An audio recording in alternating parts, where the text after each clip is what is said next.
Vous pensez qu'il faut un salaire à 6 chiffres pour bâtir une fortune? Détrompez-vous. Certaines des personnes les plus riches ont commencé avec beaucoup moins, mais ont suivi un ensemble de principes efficaces. Aujourd'hui, je vais vous expliquer en détail comment vous pouvez accroître votre patrimoine, même avec un revenu modeste. Pas d'astuces, juste des stratégies éprouvées qui fonctionnent. Restez avec nous, le numéro 5 pourrait bien changer votre vie.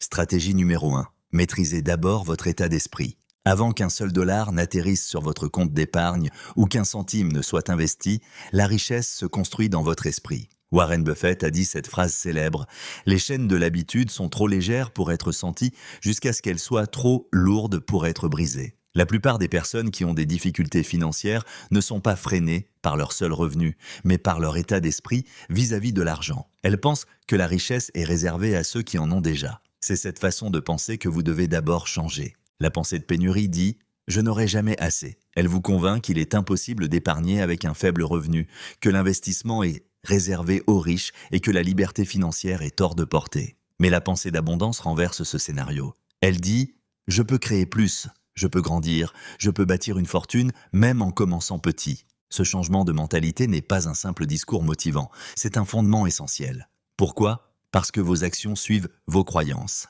Si vous pensez qu'il est inutile d'économiser 5 dollars parce que cela ne changera rien, vous ne commencerez jamais. Si vous pensez qu'investir est trop risqué ou trop compliqué, vous n'apprendrez jamais. Mais si vous croyez que chaque pas, aussi petit soit-il, vous rapproche de la liberté, vous ferez ces pas. Regardez les personnes qui ont bâti leur fortune à partir de rien. Elles ont toutes un point commun. Elles ont cru que c'était possible, même lorsque leur compte en banque disait le contraire. Elles ont appris à voir des opportunités là où les autres ne voyaient que des impasses. Cette conviction s'est transformée en action, et ces actions se sont accumulées au fil du temps. Pour vous constituer un patrimoine avec un faible revenu, vous devez d'abord croire que vous en êtes capable. Vous devez passer de « je ne peux pas » et à « comment puis-je ». Cette simple question vous ouvrira des portes dont vous ne soupçonniez même pas l'existence. La richesse commence dans votre tête, pas dans votre portefeuille. Changez votre état d'esprit et vous changerez votre avenir financier. Stratégie NDG 2, suivez chaque dollar. Si vous ne savez pas où va votre argent, vous ne saurez jamais où il disparaît. Warren Buffett a dit un jour « Ne mettez pas de côté ce qui reste après avoir dépensé, mais dépensez ce qui reste après avoir mis de côté. » Mais comment pouvez-vous commencer à épargner si vous n'avez aucune idée de la façon dont votre argent est dépensé chaque mois? La réponse est simple mais efficace. Suivez chaque dollar. Il est facile de penser « Je sais où va mon argent ». Mais qu'en est-il en réalité? La plupart des gens sous-estiment leurs dépenses, en particulier celles liées à de petites habitudes quotidiennes qui semblent anodines. Ce café à 5 dollars, ce repas rapide à emporter, cet abonnement oublié, ce sont ces petites fuites qui sapent silencieusement votre patrimoine. Et elles passent inaperçues jusqu'à ce que vous les mettiez en lumière. Suivre vos dépenses ne signifie pas vous restreindre, mais prendre conscience. Il s'agit de contrôle. Lorsque vous suivez chaque dollar, vous reprenez le contrôle de vos finances. Vous décidez où va votre argent au lieu de vous demander où il est passé. Vous vous dites peut-être « je ne gagne pas assez pour suivre mes dépenses, à quoi bon ?» Mais voici la vérité. Plus vos revenus sont faibles, plus il est important de suivre vos dépenses. Quand chaque dollar compte, chaque dollar a une fonction. Le suivi vous montre la vérité sur vos habitudes de consommation. Il met en évidence le gaspillage. Il met en avant les possibilités d'économiser. Il vous donne une image claire de votre situation afin que vous puissiez faire des choix plus judicieux. Commencez simplement. Utilisez un cahier, un tableur ou des applications gratuites comme Mint ou EveryDollar. Notez toutes vos dépenses, même les plus petites. Faites cela pendant un mois et préparez-vous à être surpris. Vous découvrirez des habitudes de consommation que vous n'aviez jamais remarquées, de l'argent qui s'envole et qui pourrait servir à construire votre avenir. N'oubliez pas, ce qui est mesuré peut être géré. Lorsque vous savez exactement où va votre argent, vous pouvez le réorienter vers vos objectifs. Et c'est là que commence la richesse. Stratégie numéro 3. Réduisez les dépenses inutiles. Vous ne pouvez pas vous constituer un patrimoine si votre portefeuille est troué.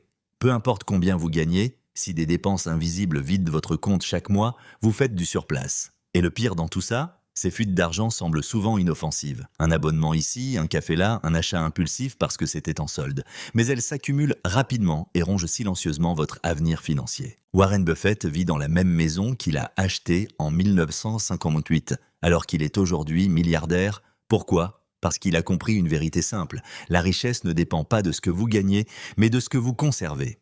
Et ce que vous conservez dépend de votre capacité à supprimer ce qui ne vous sert pas. Commencez par examiner vos relevés bancaires ligne par ligne. Recherchez les frais récurrents insidieux, les services de streaming que vous avez oubliés, les abonnements à la salle de sport que vous n'utilisez jamais, les applications auxquelles vous vous êtes abonné mais que vous n'utilisez presque jamais. Annulez-les. Ces 10 ou 20 dollars par mois, ils s'accumulent pour atteindre des centaines de dollars chaque année.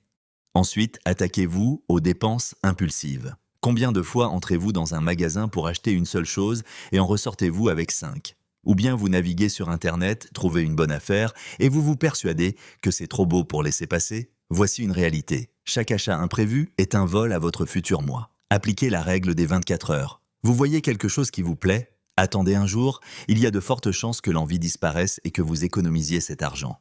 Ensuite, examinez vos habitudes quotidiennes. Vous déjeunez tous les jours à l'extérieur, cela représente 20 dollars par jour, soit 400 dollars par mois. Préparez votre café, emportez votre repas et regardez vos économies s'accumuler. Réduire les dépenses inutiles n'est pas une question de privation. Il s'agit plutôt d'alignement. Supprimez ce qui ne sert pas vos objectifs afin de pouvoir financer ce qui vous est utile. Chaque dollar économisé peut être investi dans votre avenir, croissant discrètement et constituant votre patrimoine pendant que d'autres le gaspillent. Stratégie NDG 4. Adoptez le pouvoir de l'épargne à petite échelle. La plupart des gens pensent qu'il n'est important d'économiser que lorsqu'on a de grosses sommes à mettre de côté.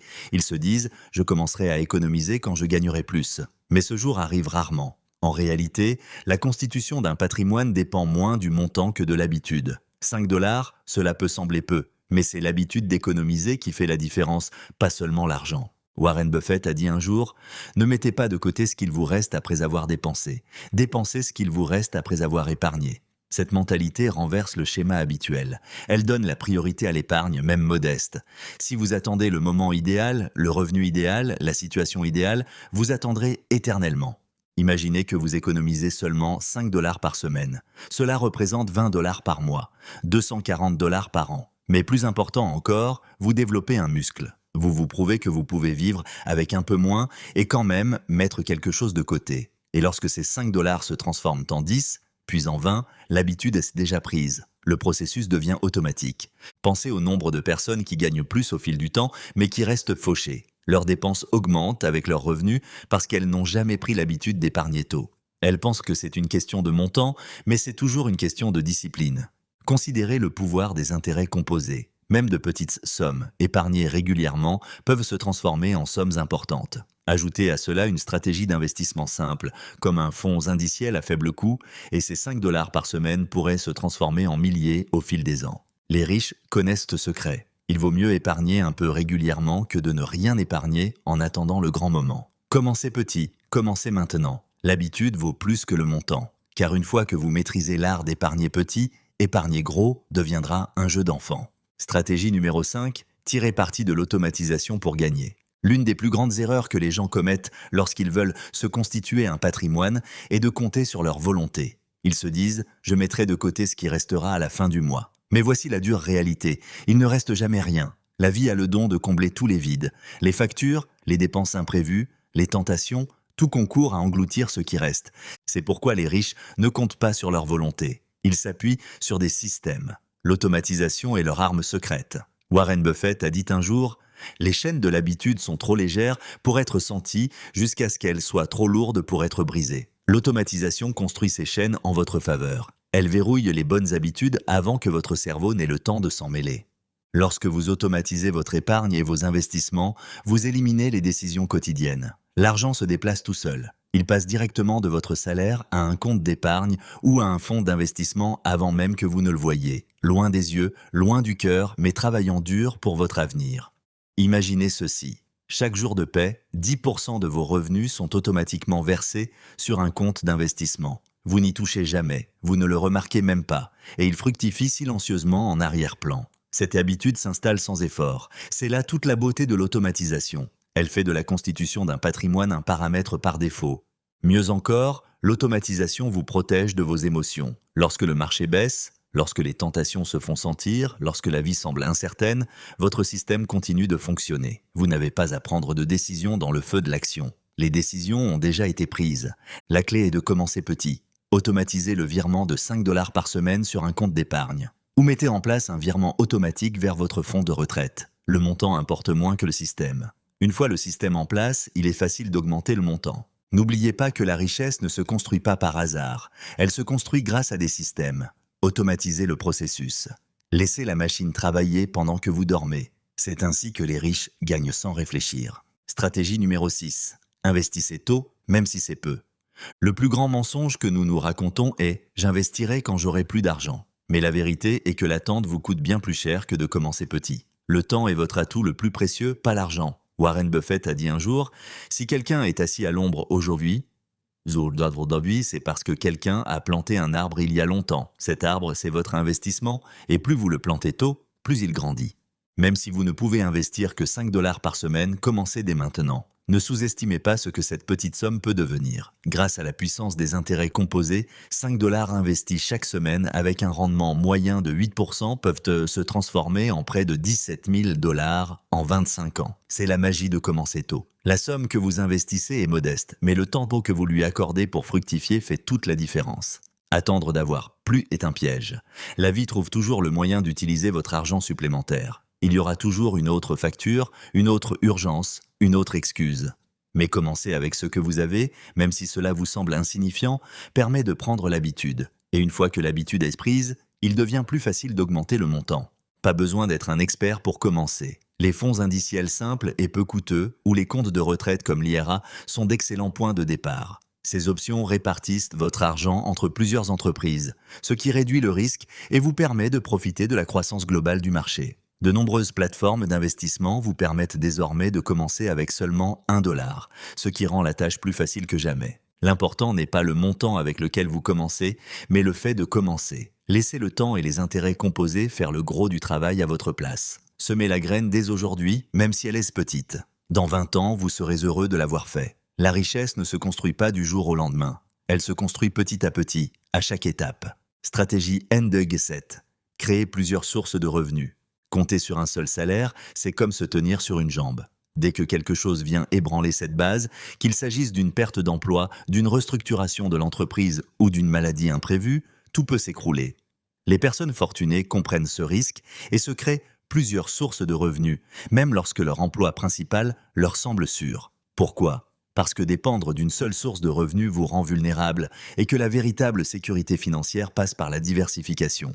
La bonne nouvelle, c'est que créer plusieurs sources de revenus ne signifie pas quitter votre emploi ou lancer une entreprise à grande échelle du jour au lendemain. Il peut s'agir simplement de monétiser une compétence que vous possédez déjà, d'explorer une activité secondaire qui s'intègre à votre emploi du temps ou d'offrir des services en freelance dans votre domaine d'expertise. Grâce à Internet, il n'a jamais été aussi facile de gagner un revenu supplémentaire depuis le confort de votre domicile. Qu'il s'agisse de donner des cours particuliers, de faire du graphisme, de rédiger des contenus, de vendre des objets artisanaux ou même de louer une chambre, il existe d'innombrables façons d'augmenter vos revenus.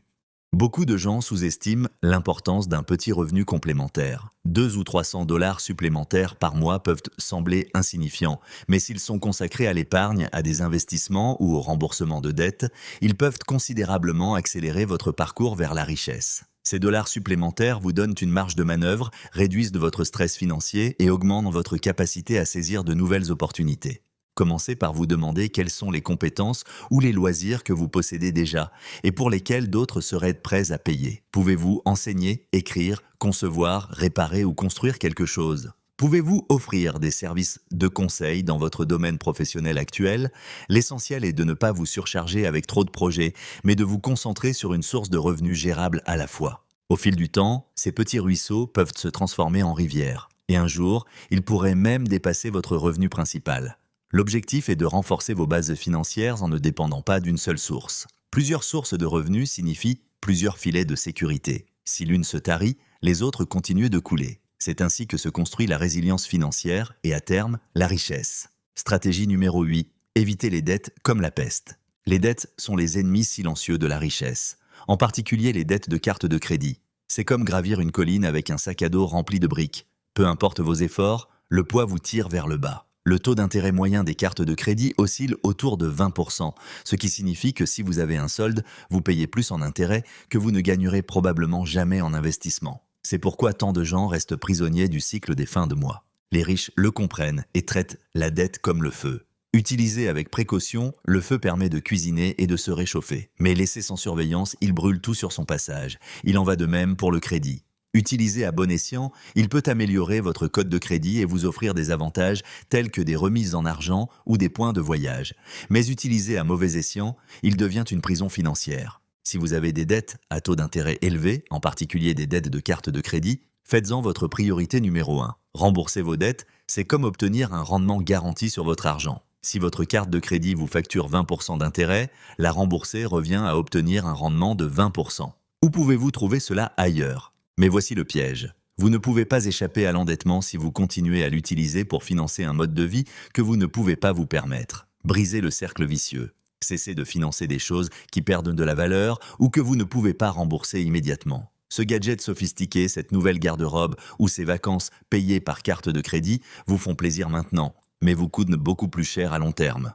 Pour échapper au piège de l'endettement, commencez par prendre conscience de votre situation. Sachez exactement combien vous devez, à qui et à quel taux d'intérêt. Ensuite, attaquez-vous d'abord aux dettes les plus élevées, tout en effectuant les paiements minimums sur les autres. Cette stratégie vous permet de libérer plus rapidement des liquidités et d'économiser de l'argent sur les intérêts. Le chemin vers la richesse commence par se libérer de ces entraves financières. Lorsque vous cessez de payer vos créanciers et que vous commencez à vous payer vous-même, tout change. La richesse ne dépend pas de ce que vous gagnez, mais de ce que vous conservez. Et vous ne pouvez pas conserver ce qui est constamment siphonné par les dettes. Évitez-les comme la peste.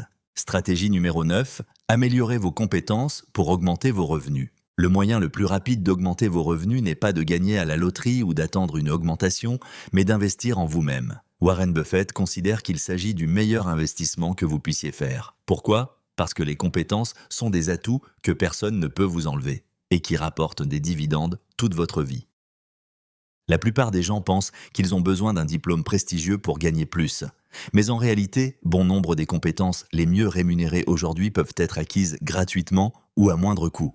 À l'ère du numérique, le savoir est partout. Des plateformes telles que YouTube, Coursera, Udemy et LinkedIn Learning proposent des cours abordables sur tous les sujets, du marketing numérique au codage, en passant par la vente, la rédaction et la conception graphique. Réfléchissez-y. Si vous passiez seulement 30 minutes par jour à acquérir une compétence qui augmente votre valeur sur le marché, où en seriez-vous dans 6 mois? Dans un an, ce petit effort régulier peut se traduire par des milliers de dollars de revenus supplémentaires. Qu'il s'agisse d'apprendre à mieux négocier, de maîtriser Excel ou d'acquérir un métier comme la soudure ou la plomberie, chaque nouvelle compétence vous rend plus précieux. Il s'agit de trouver le juste équilibre entre les besoins du marché et ce que vous aimez faire. Ne suivez pas aveuglément les tendances. Concentrez-vous sur des compétences qui ont fait leurs preuves. Communication, vente, leadership, connaissances financières et savoir-faire technique. Ces compétences s'accumulent avec le temps, tout comme l'argent.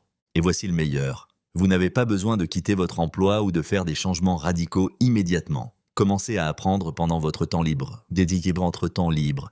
Mettez ces compétences en pratique au travail ou dans une activité secondaire. Chaque dollar que vous gagnez grâce à vos nouvelles compétences a plus de valeur, car il est le fruit de votre développement personnel. Dans un monde où l'inflation ronge votre salaire et où les emplois peuvent disparaître du jour au lendemain, disposer d'une boîte à outils remplie de compétences précieuses constitue votre filet de sécurité. Cela vous permet de rester adaptable, employable et toujours en mouvement. N'attendez pas que quelqu'un investisse en vous. Commencez dès aujourd'hui. Car le meilleur retour sur investissement que vous puissiez espérer est celui qui provient du pari que vous faites sur vous-même. Stratégie numéro 10. Jouez la carte du long terme. Construire une fortune ne consiste pas à gagner rapidement ou à réussir du jour au lendemain. Il s'agit de jouer la carte du long terme en restant patient, cohérent et concentré sur votre avenir. C'est le secret que la plupart des gens ignorent. Ils se laissent prendre au jeu de la recherche de l'argent facile, des actions en vogue ou de la prochaine grande nouveauté pour finalement se retrouver à la case départ. Mais ceux qui construisent véritablement une fortune, ils comprennent que le temps est leur meilleur allié. Warren Buffett n'est pas devenu l'une des personnes les plus riches de la planète parce qu'il a trouvé une formule magique. Il a simplement commencé tôt, est resté cohérent et a laissé le temps faire le travail. La majeure partie de sa fortune a été constituée après ses 60 ans. Pensez-y, des décennies d'investissements cohérents et de décisions intelligentes ont permis d'amasser des milliards. L'erreur que beaucoup de gens commettent, c'est de sous-estimer le pouvoir de la constance. Investir 100 $ par mois pendant 30 ans peut se transformer en centaines de milliers de dollars grâce aux intérêts composés. Ces mêmes 100 $ dépensés chaque mois pour des choses aléatoires disparaissent à jamais. La différence fondamentale, une stratégie construit votre avenir, l'autre ne fait que consommer votre présent. Mais jouer la carte du long terme ne se limite pas à l'investissement. Cela concerne toutes les décisions financières que vous prenez. Il s'agit de choisir d'épargner plutôt que de dépenser, d'apprendre plutôt que de se laisser aller et de maintenir le cap même lorsque les progrès semblent lents. Le marché connaîtra des hauts et des bas. La vie vous réservera des surprises, mais une vision à long terme vous permettra de rester concentré sur votre objectif. Les plus grands créateurs de richesse ne sont pas les plus intelligents ni les plus chanceux. Ce sont les plus patients. Ils comprennent que le véritable succès prend du temps. Ils font des sacrifices aujourd'hui pour être libres demain. Si vous adoptez cet état d'esprit, même avec un faible revenu, vous devancerez ceux qui cherchent des raccourcis. Car la richesse, comme tout ce qui vaut la peine d'être possédé, se construit brique par brique, année après année. N'oubliez pas que votre futur vous remerciera pour chaque dollar économisé, chaque investissement réalisé et chaque décision intelligente prise de manière cohérente. Jouez le long jeu et vous gagnerez. Construire une fortune avec un faible revenu n'est pas impossible. C'est un choix délibéré. Ces 10 étapes ne sont pas spectaculaires, mais elles fonctionnent. De petites actions, prises de manière cohérente, transforment votre avenir. Alors, par quoi allez-vous commencer aujourd'hui? Laissez un commentaire pour partager l'habitude que vous vous engagez à prendre. Je lis tous les commentaires et j'adore voir vos progrès vers la liberté financière.